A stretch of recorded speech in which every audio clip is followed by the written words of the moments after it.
ఈరోజే సోమవారం ఆ మహాశివయ్యకు ఎంతో ప్రీతికరమైన విశిష్టమైన రోజు. ఈ రోజు ఈ కథను విన్నా, చదివినా, చెప్పినా, వినిపించినా జన్మల దోషాలు తొలగి కోటి జన్మల పుణ్యం వస్తుంది, సకల శుభాలు కలుగుతాయి. మరి ఆ కథ ఏంటో ఇప్పుడు ఈ వీడియోలో తెలుసుకుందాం. ఎంతో మహిమాన్వితమైన ఈ రోజు శివదేవుని కథను విన్నా, చదివినా, చెప్పినా, వినిపించినా సకల శుభాలు కలిగి ఆ శివపార్వతుల అనుగ్రహం మీకు కలుగుతుంది.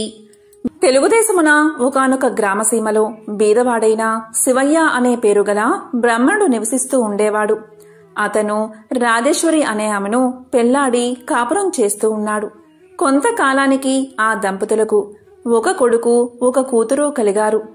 పుత్రుని పేరు సదాశివుడు, పుత్రిక పేరు దాక్షాయిని. బీదవాడు అవడం వల్ల శివయ్య భిక్షాటనం చేసి భార్యాబిడ్డలను పోషించుకుంటూ ఉండేవాడు. ఇలా కొంతకాలం గడిచిన తర్వాత తన భార్యతో శివయ్య ఇలా చెప్పాడు: ఓ రాజేశ్వరి, మనం ఈ దరిద్రావస్థను భరించలేకపోతున్నాం. నేను తిరుపతి పుణ్యక్షేత్రానికి వెళ్లి స్వామిని దర్శించి అక్కడ కష్టపడి కొంత ధనాన్ని సంపాదించి తిరిగి వస్తాను. నీవు బిడ్డలను జాగ్రత్తగా చూస్తూ ఉండు అని చెప్పి శివయ్య ప్రయాణమై వెళ్తున్నాడు. శివయ్య అలా వెళ్తూ ఉండగా ఒక ముసలి బ్రాహ్మణుడు ఎదురయ్యాడు. ఆ బ్రాహ్మణుడు శివయ్యతో ఇలా పలికాడు: ఎవరు నాయనా నీవు అని అడిగాడు. అప్పుడు శివయ్య ఇలా చెప్పాడు: ఓ మహానుభావా, ఆ కనిపిస్తున్న పల్లెయే నా గ్రామం. చాలా బీద కుటుంబీకుడిని. ఒక భార్య, 2 పిల్లలు ఉన్నారు. సంపాదించింది చాలక దరిద్ర బాధ భరించలేక తిరుపతికి వెళ్లి ధనార్జన చెయ్యాలి అనే తలంపుతో ఇల్లు విడిచి బయలుదేరాను అని చెప్పాడు. అదంతా విన్నా ముసలి బ్రాహ్మణుడు నవ్వుతూ ఇలా పలికాడు: ఓయి వెర్రినాయనా, తిరుపతికి వెళ్లినంత మాత్రాన, ప్రభు దర్శనం చేసినంత మాత్రాన నీవు ధనాన్ని సంపాదించుకోగలవా? నీకు సకల ఐశ్వర్యాలు ఇచ్చే వ్రత కథ ఒకటి చెప్తాను, శ్రద్ధగా విను అని బ్రాహ్మణోత్తముడు చెప్పగా శివయ్య ఇలా పలికాడు: పుణ్యపురుష, అది ఏ దేవుని కదో ఆ చెట్టు నీడలో కూర్చుని వివరించు స్వామి అని వేడుకున్నాడు. అంతటా ఆ బ్రాహ్మణోత్తముడు శివదేవుని కథ చెప్పడం ప్రారంభించాడు.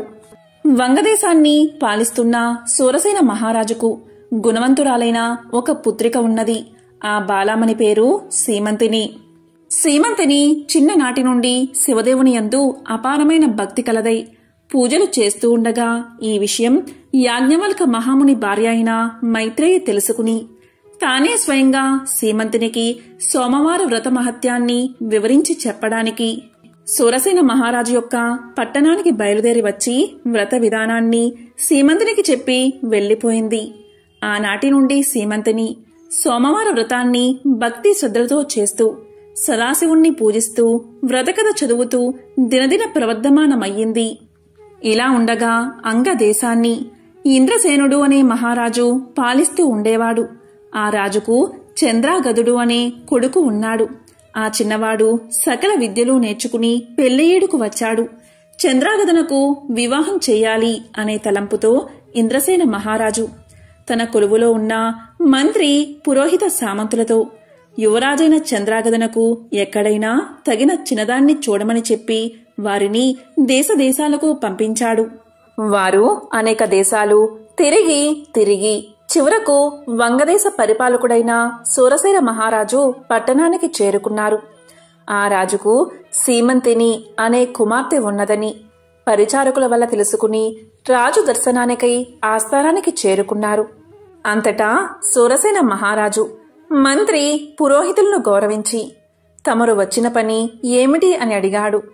దానికి వారు ఇలా చెప్పారు: మహారాజా, మాది అంగదేశము. మా ఇంద్రసేన మహారాజు గారికి చంద్రాగదుడు అనే కుమారుడు ఉన్నాడు. అతనికి తగిన కన్య గురించి తిరుగుతూ తమ పుత్రికా రత్నమగు సీమంతిని దేవి గుణగణాలు తెలుసుకుని ఇక్కడకు వచ్చాము. ఇదిగో మా యువరాజు చిత్రపటము అని చూపించారు.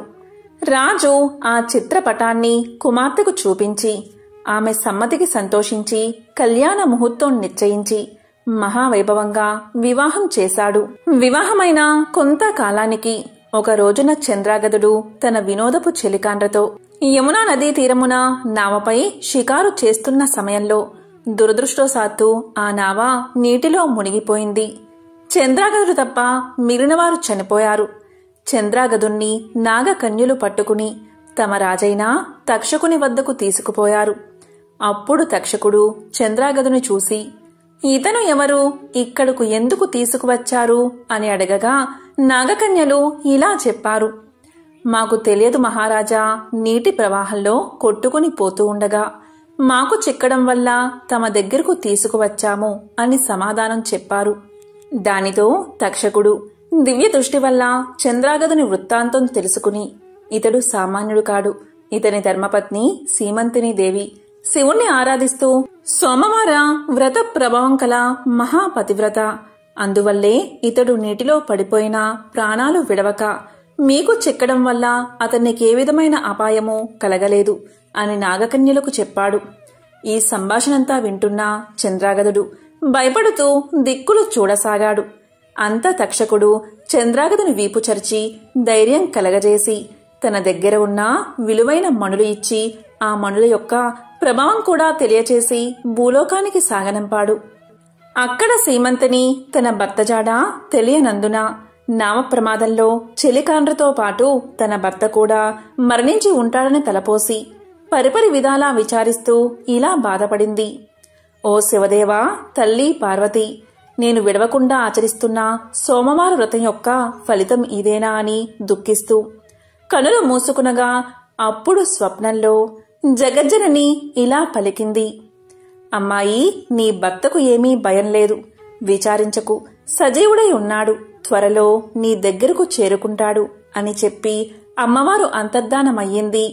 అంతలో సీమంతిని మేల్కొని స్వప్నంలో దేవి చెప్పిన వాక్యాలు వృధా కావని మనస్సులో ధైర్యం చేసుకుని యథాప్రకారంగా సోమవార వ్రతాన్ని చేస్తూ ఉండగా దివ్య ప్రభావం కల మణులతో చంద్రాగదుడు తన దేశానికి తిరిగి వచ్చాడు. ఇంద్రసేన మహారాజు కొడుకు రాకకు సంతోషించి జరిగిందంతా తెలుసుకుని తన కుమారుడు సజీవుడుగా ఉన్నాడని మహిమగల మల్లతో తిరిగి వచ్చాడు అని ఆ శుభవార్తను సూరసేన మహారాజుకు కబురంపి శుభముహూర్తాన సీమంతిని దేవికి చంద్రాగదునకు వైభవోపేతంగా పట్టాభిషేకం చేశాడు. సీమంతిని దేవి చంద్రాగదులు తమ దేశ ప్రజలకు సోమవార వ్రత ప్రభావం గురించి, శివదేవుని మహిమల గురించి బోధిస్తూ ధర్మ మార్గంలో రాజ్యపాలన చేస్తూ ఉన్నారు. సీమంతిని దేవి తన సోమవార వ్రత మహిమ వల్లే ఐదోతనం కాపాడుకోగలిగినదని ప్రజలంతా భావించి తాము కూడా సోమవార వ్రతం చేసి సకల సంపదలతో సుఖంగా ఉన్నారు అని ముసలి బ్రాహ్మణుడు శివయ్యతో చెప్పి ఇంకా ఇలా పలికాడు, శివయ్య, నీవు కూడా ఈ వ్రతాన్ని చెయ్యి, నీకు సకల ఐశ్వర్యాలు కలుగుతాయి అని పలకగానే శివయ్య ఎంతో ఆనందం చెంది ఇలా అన్నాడు, ఓ మహాపురుష, ఈ వ్రతాన్ని ఎలా ఆచరించాలి నాకు తెలియచేయండి అని కోరాడు. అందుకు బ్రాహ్మణుడు ఈ విధంగా చెప్పసాగాడు. సోమవారం రోజున ఉదయమే లేచి స్నానాన్ని ఆచరించి గృహాన్ని శుద్ధి చేసి రంగురంగుల ముగ్గులు పెట్టి ఇంటికి ఈశాన్య భాగంలో పీట మీద శివదేవుని పటం ఉంచి ఆవు నెయ్యితో కాని కొబ్బరి నూనెతో కాని దీపాన్ని వెలిగించి శివదేవునికి టెంకాయ కొట్టి ధూపం వేసి మారేడు దళాలతో అభిషేకం చేసి 3 రకాల పువ్వులు పెట్టి భక్తితో పూజించి కొబ్బరి ముక్కలు తరిగి పంచదార కాని బెల్లం కాని కలిపి నైవేద్యం పెట్టి శివదేవుని వ్రతకథ చదివించి ఆ ప్రసాదం అందరికీ పంచిపెట్టి తాము కూడా కళ్ళకద్దుకుని సేవించాలి. ఇలా 3 సోమవారాలు భక్తి శ్రద్ధలతో పూజిస్తే సిరి సంపదలు కలిగి మనసులో కోర్కెలు ఫలిస్తాయి అని ముసలి బ్రాహ్మణుడు చెప్పి అదృశ్యమయ్యాడు. కడునిష్టతో వింటున్న శివయ్య బ్రాహ్మణుణ్ణి గానక, ఆహా, ఈ మహానుభావుడే నా పాలిట దేవుడు, నా అవస్థను చూసి నాకీ ఉపదేశం చేశాడు అని భావించి తిరిగి ఇంటికి వెళ్లి జరిగిందంతా భార్యకు తెలియచేశాడు. అప్పుడు భార్యాభర్తలు 3 సోమవారాలు భక్తి శ్రద్ధలతో శివదేవుణ్ణి పూజించి ప్రసాదం ఇరుగు పొరుగు వారికి పంచిపెట్టి సుఖంగా ఉండగా వారికి దరిద్ర బాధలు పోయి అష్టైశ్వర్యాలు కలిగాయి. కొన్నాళ్లకు ధనగర్వంచే వ్రతం చేయడం మానేశారు. వెంటనే శివదేవుడికి కోపం వచ్చి వీరి గర్వం అణచాలి అని మళ్లీ దరిద్రులుగా చేశాడు. దరిద్ర దశలో ఉన్న శివయ్య మరలా యథాప్రకారంగా భిక్షాటనకు ఒక గ్రామానికి వెళ్లి యాచించగా, ఈవేళ మేము శివదేవుని పూజ, సోమవార వ్రతము చేసుకుంటున్నాము. ఇప్పుడు భిక్ష వేయడానికి వీలు లేదు అన్నారు. అయ్యో, సోమవార వ్రతాన్ని మర్చిపోయినందునే మాకీ గతి పట్టింది. చాలా అపచారం చేశాము అనుకుంటూ ఇంటికి వెళ్లి ఈ సంగతి భార్యకు జ్ఞాపకం చేశాడు. ఆమె భర్త మాటలు లెక్క చేయగా మొండిగా మాట్లాడినది. ఇక గత్యంతరం లేక శివయ్య పిల్లలతో నదిలో స్నానం చేసి వచ్చి శివదేవుణ్ణి పూజించి కథ చెప్పుకోవడానికి భార్యను వినడానికి రమ్మని పిలిచాడు. తాను కథ కూడా వినను అని ఆమె చెప్పగాని ఆమె నేత్రాలు కనిపించకుండా పోయాయి. అప్పుడు భర్త అయిన శివయ్య ఇలా పలికాడు. ఓసి పిచ్చిదానా, శివదేవుని పూజ మానావు, కథ కూడా విన్నన్నావు. నేను బీదవాడిని అయిపోయాను, నీవు అందురాలివి అయిపోయావు. కనుక చేసిన తప్పులు క్షమించమని లెంపలు వేసుకో అని గట్టిగా మందలించాడు. వెంటనే భార్య అలాగే చేసి స్నానాన్ని ఆచరించి సోమవార వ్రతాన్ని ఆచరించి ప్రసాదం కళ్ళకొద్దుకుని సేవించింది. వెంటనే కన్నులు కనిపించాయి. పోయిన ఐశ్వర్యం కలిగినది. ఆనాటి నుండి ప్రతి సోమవారం ఆ దంపతులతో పాటే ఆ గ్రామస్తులు కూడా శివదేవుణ్ణి మారేడు దళాలతో పూజిస్తూ సకల ఐశ్వర్యాలతో తులతూగుతున్నారు. కాబట్టి ఈ సోమవార వ్రతము, శివదేవుని పూజ ఎవరు చేస్తారో వారు ఇహమందు సర్వసుఖాలు, పరమందు మోక్షాన్ని పొందుతారు. ఈ కథ విన్నవారికి, చదివిన వారికి సాంబశివుడు సకల ఐశ్వర్యాలు ప్రసాదించునని సూత పౌరాణికుడు శౌనకాది ముళ్లకు బోధించాడు. సోమవార వ్రత కథ. ఆ కథ ఏమిటో ఇప్పుడు ఈ వీడియోలో తెలుసుకుందాం. పూర్వం ఒకప్పుడు ఒక నగరంలో ఒక సంపన్న వ్యాపారి ఉండేవాడు. అతను అపారమైన సంపదను కలిగి ఉండేవాడు. అతనికి అన్ని సంపదలు ఉన్నా, సుఖాలు ఉన్నా కూడా కొడుకులు లేని కారణంగా ఎంతో విచారంగా ఉండేవాడు. కొడుకు పుట్టాలని ఆ సంపన్న వ్యాపారి క్రమం తప్పకుండా సోమవార వ్రతాన్ని ఆచరించేవాడు. అతను ప్రతిరోజు శివాలయానికి వెళ్లి అక్కడున్న శివ పార్వతులను పూర్తి విశ్వాసంతో పూజించేవాడు. ఇక పార్వతీదేవి ఆ సంపన్నుడి భక్తికి ఎంతో సంతోషించి మహాశివుడితో ఇలా పలుకుతుంది. స్వామి, ఈ సంపన్న వ్యాపారి మీకు నమ్మకమైన భక్తుడు. అతను క్రమం తప్పకుండా సోమవారం ఉపవాసం ఉంటాడు, సోమవార వ్రతాన్ని ఆచరిస్తాడు. కాని ఇప్పటికీ అతనికి కొడుకులు లేరు. అతను ఎంతో భక్తి శ్రద్ధలతో సోమవార వ్రతాన్ని ఆచరిస్తున్నాడు. కనుక అతని కోరిక తీర్చండి అని అడుగుతుంది. పార్వతీదేవి మాటలు విన్న పరమశివుడు ఇలా అంటాడు. పార్వతి, నీవు అన్న మాటలు అక్షరాలా సత్యం. నీవు కోరినట్లు అతనికి వరాన్ని ప్రసాదిస్తున్నాను. అతనికి ఒక పుత్రుడు కలుగుతాడు. కాని అతడు కొద్ది కాలం మాత్రమే జీవిస్తాడు అని పలకగాని ఇదంతా ధనిక వ్యాపారి వింటాడు. ఇలా పార్వతీ పరమేశ్వరులు మాట్లాడుకోవడం, సోమవార వ్రత ఫలితం వల్ల వారి మాటలు ఈ ధనిక వ్యాపారికి వినబడతాయి. కాలక్రమేణా ఆ వ్యాపారి భార్య ఒక అందమైన కొడుకుకు జన్మను ఇస్తుంది. ఇక దీంతో ఆ ధనికుడి ఆనందానికి అవధులు లేకుండా పోతాయి. అతను కొడుకు పుట్టినందుకు గాను గొప్ప ఆడంబరంగా అందరికీ తెలిసేలా పండుగలు జరుపుకుంటాడు. ఆ రోజు పేదలకు అన్నదానం, బట్టలు మరియు ధనాన్ని పంచిపెడతాడు. ఇక అక్కడికి వచ్చిన వారంతా అతని కుమారుడు నిండు నూరేళ్లు జీవించేలా ఆశీర్వదిస్తారు. కాని తన కొడుకు 12 మించి జీవించడని మృత్యుదేవత అయిన యముడు ఎవరినీ విడిచిపెట్టడని తెలిసిన ఆ వ్యాపారి ఎంతో విచారంగా ఉంటాడు. ఇక పరిస్థితి తెలుసుకుని ఆ వ్యాపారి సోమవార వ్రతాన్ని మరింతగా చెయ్యాలని నిర్ణయించుకుంటాడు. ఆ విధంగా పూజలు చేసినా కూడా తన కొడుకు బతకడం కష్టమని తెలిసి కూడా వ్యాపారి పూజలు మాత్రం మానడు. అలా బాలుడు పెరిగి పెద్దవాడవుతాడు. బాలుడికి 11 వయసు వచ్చింది. అలా 11 సంవత్సరాల వయసులో వ్యాపారి కుమారుడు చాలా తెలివైన మరియు పరిణితి చెందినట్లు కనిపిస్తాడు. ఇక ఇరుగు పొరుగువారు అందమైన అమ్మాయితో పెళ్లి చేయమని వ్యాపారికి సలహా ఇస్తారు. వ్యాపారి భార్య కూడా తన కుమారుడికి వివాహం చెయ్యాలని వ్యాపారిని కోరుతుంది. ఆమె దానికోసం పదే పదే పట్టుబడుతుంది. కాని అల్పాయుష్కుడైన కొడుక్కి వివాహమేమిటి అని వ్యాపారి వివాహానికి అంగీకరించడు. ఇక ఆ వ్యాపారి తన బావను పిలిచి ఇలా పలుకుతాడు.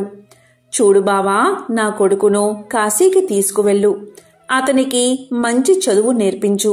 ఆధ్యాత్మిక జ్ఞానం నా కొడుకుకు కలగాలి. నీకు ఎంత ధనం అవసరమో అంతా తీసుకుని మీరు కాశీకి వెళ్ళండి. వెళ్లే మార్గంలో మీరు ఎక్కడ ఆగితే అక్కడ భక్తి కార్యక్రమాలు, యాగాలు, అన్నదానాలు, బ్రాహ్మలకు భోజనాలు పెట్టండి అని చెప్తాడు. ఇక ఆ వ్యాపారి కుమారుడు తన మేనమామతో కలిసి కాశీయాత్ర ప్రారంభిస్తారు. వారు ఆగిన దగ్గరలో అన్నదానాలు, యాగాలు, పేదలకు, బ్రాహ్మణులకు అన్నదానాలు చేసేవారు. వాళ్ళు బట్టలు లేని వారికి బట్టలు పంచిపెట్టేవారు. బ్రాహ్మణులకు అత్యంత ఉత్తమ భోజనాలు పెట్టేవారు. దక్షిణ కూడా సమర్పించేవారు. ఒకరోజు వ్యాపారి కొడుకు అలాగే మేనమామ ఒక రాజు రాజధాని వద్ద ఆగారు. ఆ రోజు రాజుగారి కుమార్తె వివాహం జరగాల్సి ఉంది. అప్పటికే పెళ్లి బృందం నగరానికి చేరుకుంది. కాని పెళ్లికొడుకు అంధుడు, అంటే ఒకే కన్ను ఉన్నందున వరుడు తరపు వాళ్ళు తీవ్ర ఆందోళనలో ఉన్నారు. అతని స్థానంలో అందమైన అబ్బాయి కోసం వరుడి తండ్రి వెతుకుతున్నాడు.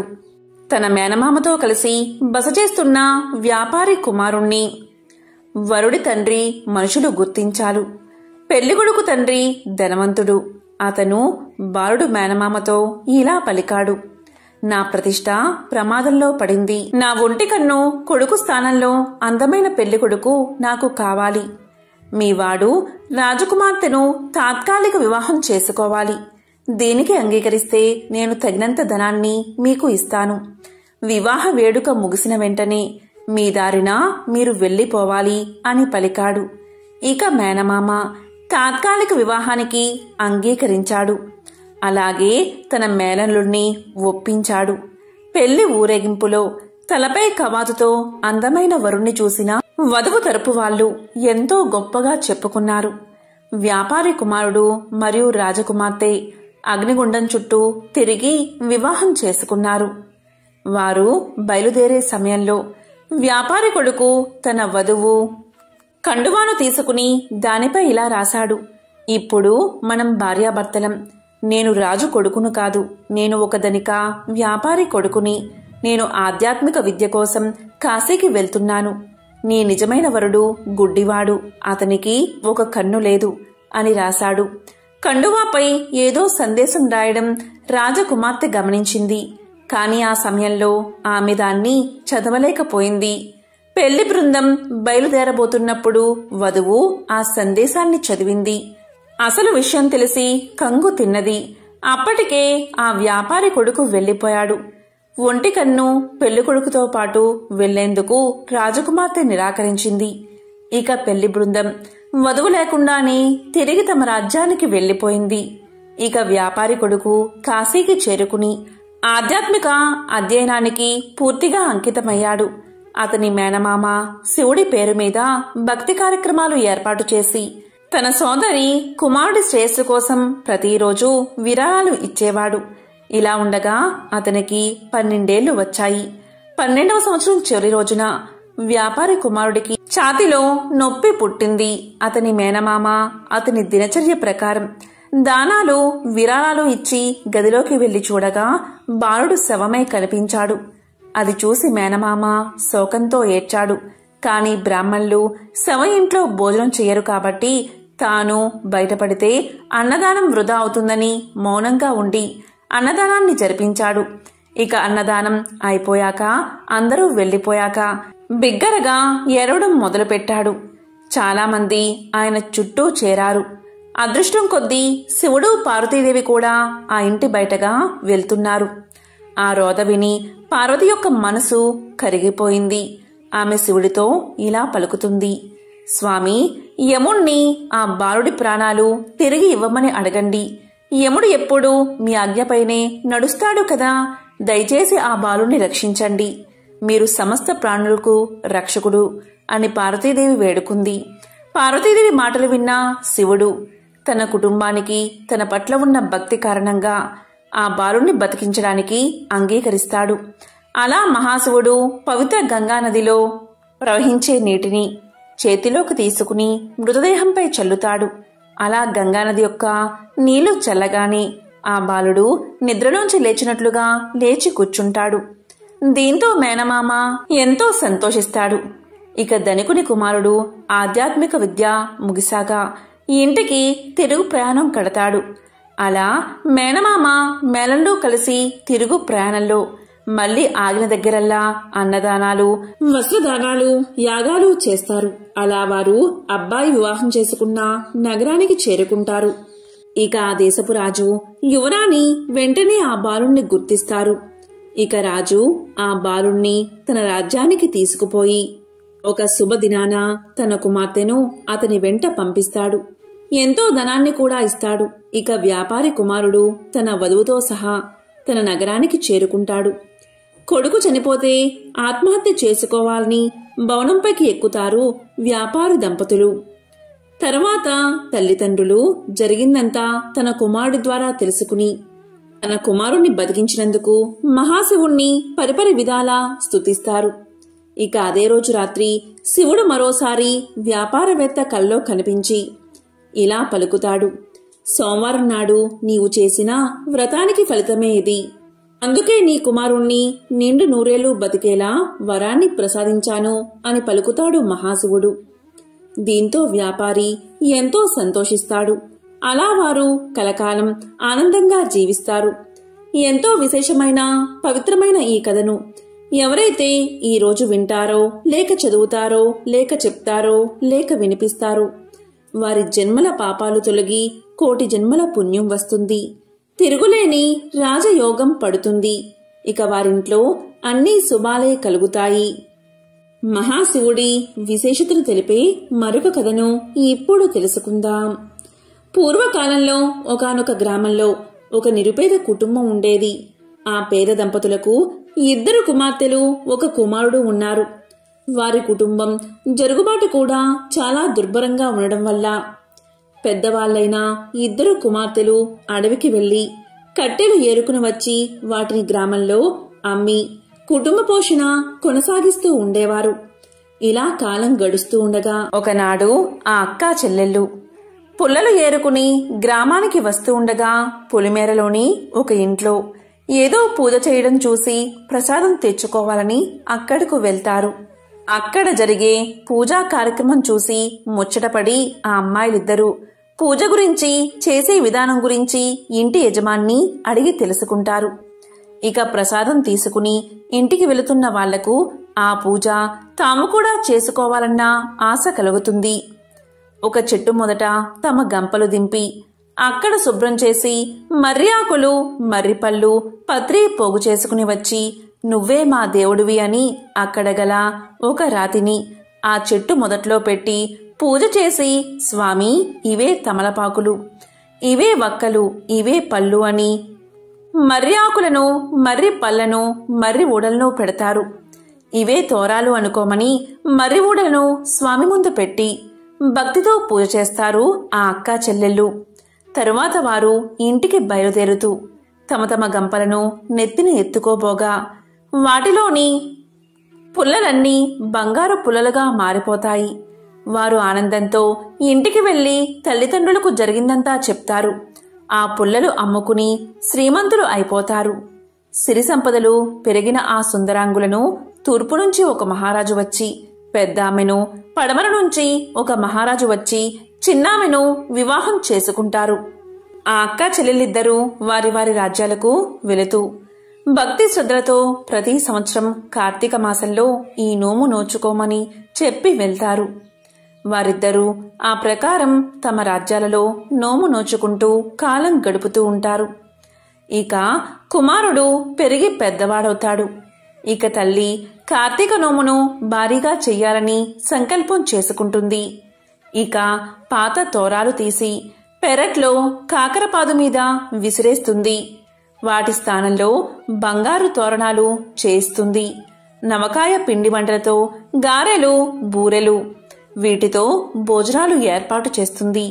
ఇక గ్రామస్తులంతా తల్లి కొడుకులను ఎంతగానో ప్రశంసిస్తారు. ఇక తోరాన్ని ఎప్పుడైతే ఆమె కాకర పాదు మీద విసిరేసిందో అప్పట్నుంచి ఆ మహాశివుడి కరుణ మందగిస్తుంది. ఏడాదికేడాదికి వారి సిరి సంపదలు తొలగి పేదరికం దాపరిస్తుంది. తినడానికి తిండిలేని దుస్థితి కలుగుతుంది. ఏ పని చెయ్యాలన్నా జరగకపోగా కష్టాలు ఎదురవుతాయి. ఆ తోరం ఎప్పుడైతే కాకర పాదు మీద విసిరేసిందో ఆ కాకరకాయల్లో బంగారం నిండుకుంటుంది. కాని ఇంట్లో వారు అది గ్రహించరు.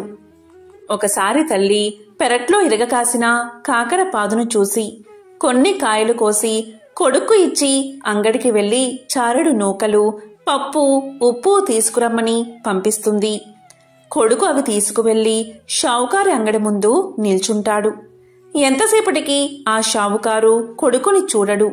తరువాత షావుకారు అతన్ని చూసి ఏమిటి తీసుకొచ్చావు అని ప్రశ్నిస్తాడు. దానికి కొడుకు ఇలా పలుకుతాడు, అయ్యా, ఈ కాకరకాయలు తీసుకుని బియ్యం ఇప్పించండి. మీ పేరు చెప్పుకుని ఈ పూటకు ఇంత గంజి తాగుతాము అని పలుకుతాడు.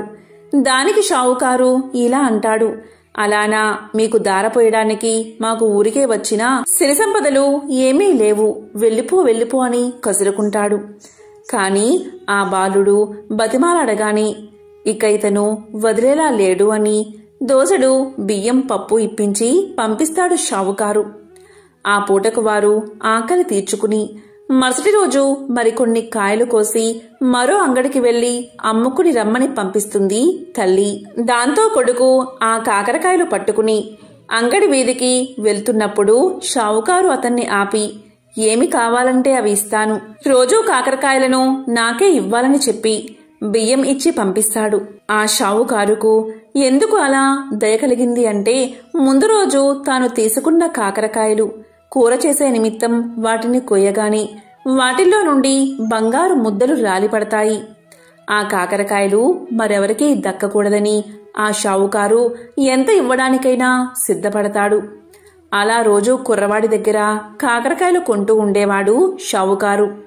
ఇలా ఉండగా కొన్ని రోజులకు ఆ చెట్టుకున్న కాకరకాయలు అయిపోయాయి. ఆ షావుకారు చిల్లిగవ్వ కూడా ఇవ్వడం మానేశాడు. ఇక చేసేది లేక తల్లి తన కుమారుణ్ణి ప్రయాణం చేసి తూర్పున ఉన్న పెద్ద అక్క దగ్గరకు పంపుతుంది. మన కష్టసుఖాలు ఆమెకు చెప్పి ఏమైనా సహాయాన్ని అడగమంటుంది. దాంతో కొడుకు అక్కగారింటికి చేరుకుని నౌకర్లు లోపలికి వెళ్లనివ్వకపోతే అక్కడే ఉండగా తల ఆరబోసుకోవడానికి మేడ మీదకు వచ్చిన అక్కగారు తమ్ముణ్ణి చూసి లోపలికి తీసుకువెళ్తుంది. అక్కగారికి ఇంటి పరిస్థితులన్నీ తెలియజేస్తాడు తమ్ముడు.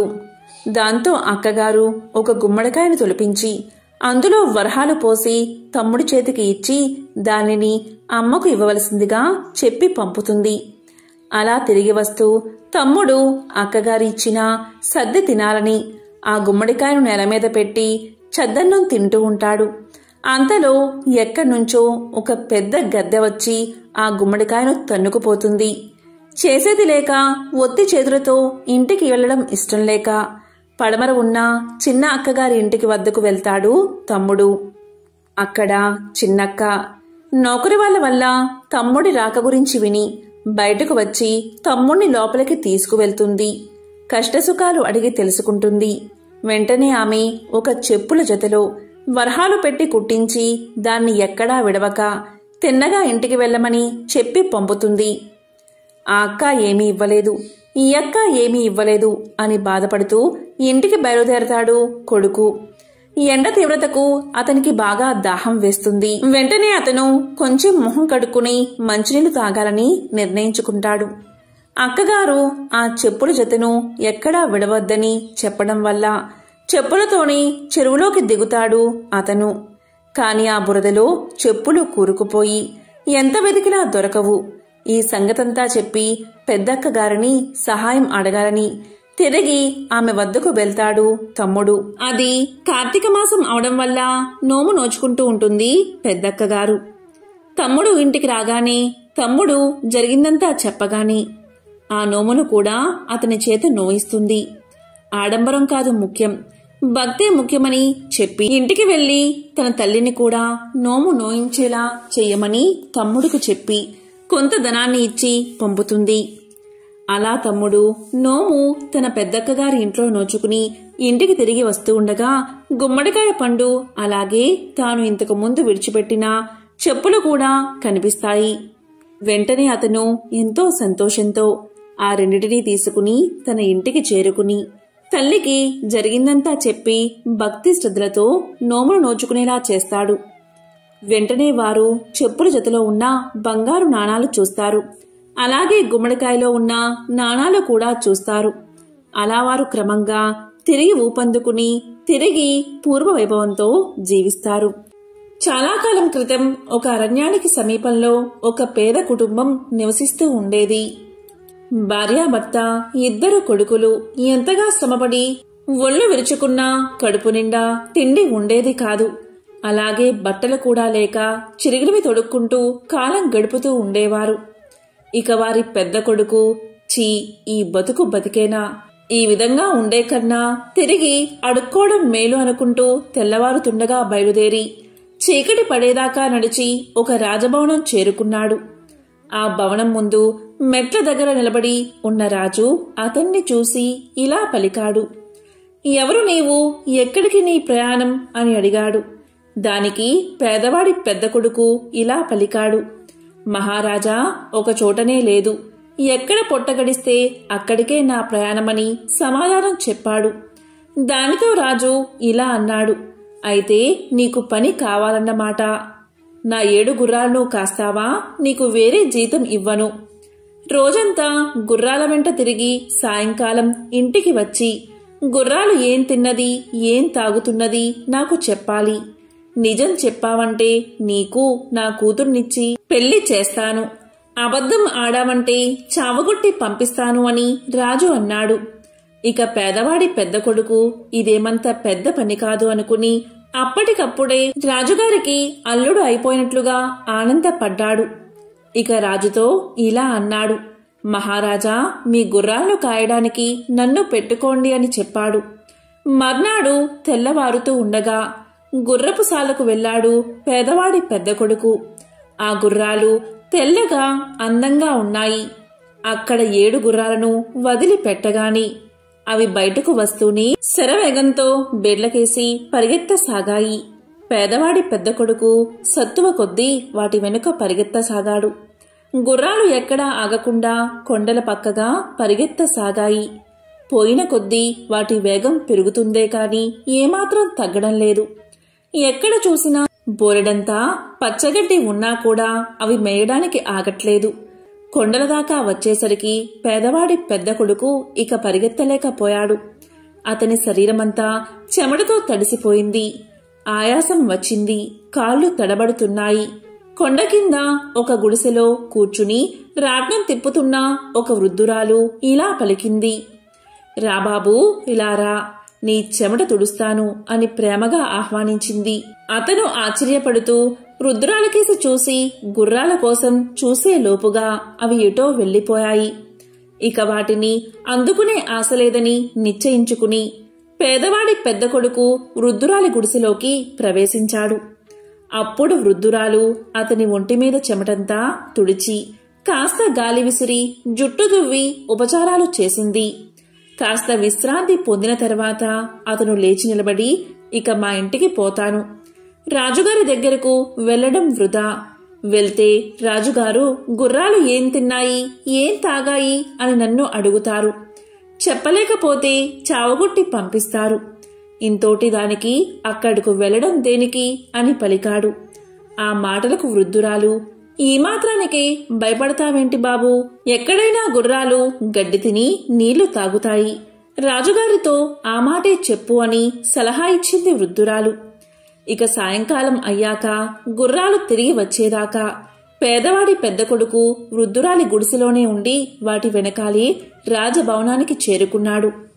వారిని చూస్తూనే రాజు ఇలా పలికాడు, గుర్రాలను జాగ్రత్తగా కాచావా, అవి ఏం తిన్నాయి, ఏం తాగాయి అని అడిగాడు. దానికి పేదవాడి పెద్ద కొడుకు ఇలా చెప్పాడు, మహారాజా, గుర్రాలు గడ్డి తిని నీళ్లు తాగాయని చెప్పాడు. ఇక రాజు వాడిని పట్టుకుని చావబాది కొట్టి పంపించండి అని కోపంగా భటులను ఆజ్ఞాపించాడు. వృద్ధురాలి సలహా విన్నందుకు ఉళ్లంతా ఊనం చేయించుకుని పేదవాడి పెద్ద కొడుకు సగం ప్రాణంతో ఇంటికి చేరుకున్నాడు. ఇక పెద్ద కొడుకు తిరిగి రాగానే చిన్న కొడుకు తన పొట్ట తాను పోసుకుంటానని ఇంటి నుంచి బయలుదేరాడు. అతను కూడా ఒక రోజంతా నడిచి చీకటి పడే వేళకు రాజభవనం చేరుకున్నాడు. రాజు తన గుర్రాలు కాయమని అవి ఏం తిన్నాయో ఏం తాగాయో చెప్పమని నిజం చెప్తే తన కూతుర్నిచ్చి పెళ్లి చేస్తానని, అబద్ధం చెప్తే చావగొట్టి పంపిస్తానని చెప్పాడు. అందుకు పేదవాడి చిన్న కొడుకు కూడా సిద్ధపడ్డాడు. మర్నాడు తెల్లవారుతూ ఉండగానే గుర్రాలను వదిలారు. అవి పరిగెత్తసాగాయి. చిన్నవాడు వాటికంటే ముందే పరిగెత్తుతూ రండి, నాతో కలిసి పరిగెత్తండి అని వాటిని ఆహ్వానించాడు. గుర్రాలు కొండ ప్రాంతానికి చేరేసరికి చిన్నవాడు పరిగెత్తుతూనే ఉన్నాడు. అతనికి పరిగెత్తడం వల్ల చెమటలు కారుతున్నాయి. కాని పరుగు మాత్రం మానలేదు. ఇంతలో గుడిసెలో ఉన్న వృద్ధురాలు, రా బాబూ రా, చెమట తుడుస్తాను అని ఆహ్వానించింది. దానికి చిన్నవాడు, నేను నీకు చిక్కితేనే కదా అని అంటూ గుర్రాలతో సమానంగా పరిగెత్తసాగాడు. కాని గుర్రాలు ఇక అతన్ని దాటిపోయేటట్లు కనిపించాయి. దీంతో చిన్నవాడు అన్నిటికన్నా వెనుక ఉన్న గుర్రం జూలు పట్టుకుని ఎగురుతూ దానిమీద కూర్చుని ఉన్నాడు. ఆ గుర్రాలు చాలా దూరం పరిగెత్తి ఒక దట్టమైన అరణ్యం మధ్య ఉన్న ఒక దేవాలయ ప్రాకారం వద్దకు వెళ్లి నిల్చున్నాయి. అదే వాటి గమ్యస్థానమని గ్రహించిన చిన్నవాడు తాను ఎక్కిన గుర్రం నుండి కిందకు దిగి ఆలయ ప్రాంగణం వైపు నడిచాడు. గుర్రాలు ఒక్కొక్కటిగా ఆలయ ప్రాంగణంలోకి అడుగు పెట్టగానే అందమైన యువకులుగా మారిపోయాయి. ఈ వింత పరివర్తన చూస్తూనే చిన్నవాడు ఆశ్చర్యపోయాడు. ఆ యువకుల్లో ఒకడు పేదవారి చిన్న కొడుకును దగ్గరకు పిలిచి తమ విషయం ఇలా చెప్పాడు. మేము 7 రాజుగారి కొడుకులం. మా నాన్న నీకిచ్చి పెళ్లి చేస్తానన్నది మా చెల్లెల్ని. దారిలో నిన్ను పిలిచిన ముసలిది మంత్రగత్తె. తన మంత్రశక్తితో మమ్మల్ని ఇలా మాయ చేసింది. దాని మంత్రం ఈ ఆలయ ఆవరణలో అస్సలు పనిచేయదు. అందుచేత పగలు సాధ్యమైనంతసేపు మనుషులుగా ఉంటాం. మనుషులు తినే తిండే తింటాం. మనుషులు తాగే పానీయాలే తాగుతాం. మేమేమి తింటామో ఏమి తాగుతామో నువ్వే చూస్తావు కనుక ఆ సంగతి మా నాన్నకు చెప్పు. అలా చెప్పగానే ఆయన మా చెల్లెల్ని నీకిచ్చి వివాహం చేస్తాడు. ఆ తరువాత నీ వల్ల మాకు ఒక ఉపకారం కావాలి. ఈ గుడి గర్భగుడిలో ఒక కత్తి ఉంది. అది మంత్రపూరితమైన కత్తి. నీవు దాన్ని తీసుకుని మాతో పాటు ఇంటికి వచ్చి రాత్రి మేము గురుపుశాలలో కట్టి ఉన్నప్పుడు ఆ కత్తితో మా తలలు నరికేయి. దాంతో మాకు ఈ గుర్రాల రూపం పోయి మనిషి రూపం శాశ్వతంగా వచ్చేస్తుంది. ఈ మాటలు చెప్పి పెద్ద రాజకుమారుడు పేదవాడి చిన్న కొడుకును గర్భగుడిలోకి తీసుకుపోయి ఒక మూల ఆనించి ఉన్న కత్తిని చూపించాడు. చిన్నవాడు దానిని 2 చేతులా పట్టుకుని తేలికగా ఎత్తలేకపోయాడు. అది చాలా బరువుగా ఉంది. ఇక రాజుగారి పెద్ద కొడుకు పేదవాడి చిన్న కొడుకుతో ఇలా పలికాడు. గర్భగుడిలో ఒక గంట ఉంది. అందులో ఉంది మంత్రజలం. దాన్ని 3 గుక్కలు తాగమని రాజకుమారుడు పలికాడు. ఇక పేదవాడి చిన్న కొడుకు ఆ నీటిని 3 చుక్కలు తాగి ఒక చేత్తోని కత్తిని పట్టుకుని తేలికగా ఎత్తగలిగాడు. తరువాత రాజకుమారులు ఆ గుడి ఆవరణలోనే వంట చేసుకున్నారు. వంటకు కావలసిన సమస్త పదార్థాలు గుడిలో ఒక పక్కన ఉన్నాయి. రాజకుమారులతో పాటు పేదవాడి చిన్న కొడుకు కూడా భోజనం చేశాడు. సూర్యాస్తమయం కాబోయేదాకా వారంతా గుడిలో విశ్రాంతి తీసుకుని ఇంటికి బయలుదేరారు. గుడి దాటి బయటకు రాగానే రాజకుమారులు యథాప్రకారం గుర్రాలుగా మారిపోయారు. పేదవాడి చిన్న కొడుకు కత్తితో సహా ఒక గుర్రంపైన ఎక్కాడు. అతను గుర్రాలతో తిరిగి వచ్చేటప్పుడు ముసలిది చిన్నవాడిని చూసి కళ్ళల్లో నిప్పులు రాలుస్తూ అతన్ని బెదిరించింది. ఇక పేదవాడి చిన్న కొడుకు రాజుగారి భవనం చేరుకోగాని రాజు ఇలా అన్నాడు. గుర్రాలను సరిగ్గా కాచావా అని అడిగాడు. దానికి పేదవాడి చిన్న కొడుకు, మహారాజా కాచాను. కాస్తాను అన్నప్పుడు కాయకుండా ఉంటానా అన్నాడు. అయితే ఏం తిన్నాయి, ఏం తాగాయి అని రాజు ప్రశ్నించాడు. దానికి పేదవాడి చిన్న కొడుకు మనుషులు తినే తిండే తిన్నాయి, మంత్రజలం తాగాయి అని సమాధానం చెప్పాడు. దాంతో రాజు సంతోషించి, ఈ మాట చెప్పగలవాడు ఒక్కడు కూడా లేడు కదా, నేను అన్న ప్రకారం నా కూతుర్నిచ్చి నిన్ను అల్లుణ్ణి చేసుకుంటాను అని రాజు అన్నాడు. ఆ రాత్రి అందరూ పడుకున్నాక పేదవాడి చిన్న కొడుకు కత్తి తీసుకుని గుర్రపు శాలలోకి వెళ్లాడు. కాని గుర్రాల మెడలు నరకాలంటే అతనికి చేతులు రాలేదు. చివరకు శాసించి ఒక గుర్రం మెడ నరికేశాడు. వెంటనే దాని స్థానంలో ఒక రాజకుమారుడు నిలబడ్డాడు.